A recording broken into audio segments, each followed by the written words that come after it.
So, good morning, good afternoon. This is Anchit Minocha of Team Gabrielites. Here are the members Aryan Srivastav and Athar Sinha.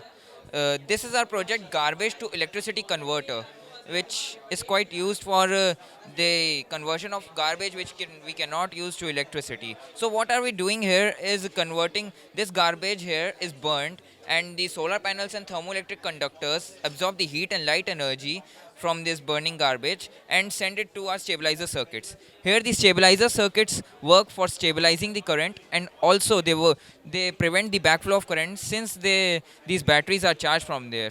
As you can see, the light is burning and it's dimming out because some amount of current is passing from here, and this is the reason why it also indicates the amount of current which is passing. We can get a pretty much good idea that how much current is passing here. Coming up to the batteries, these are 3 4 volt lithium ion batteries, which create a sum of 12 volts when connected in series like ours. When these 12 volts are then transferred to this 12 volt to 220 volts step up inverter circuit, this this converts these 12 volts into 220 AC volts, which can be used in commercial.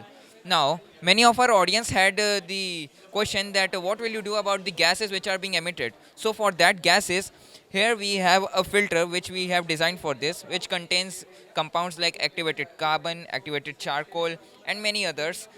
So, this filter is quite efficient in working, and it was able to we had tested it in many parameters, and it was able to purify around 60 to 70% of the pollutants from it.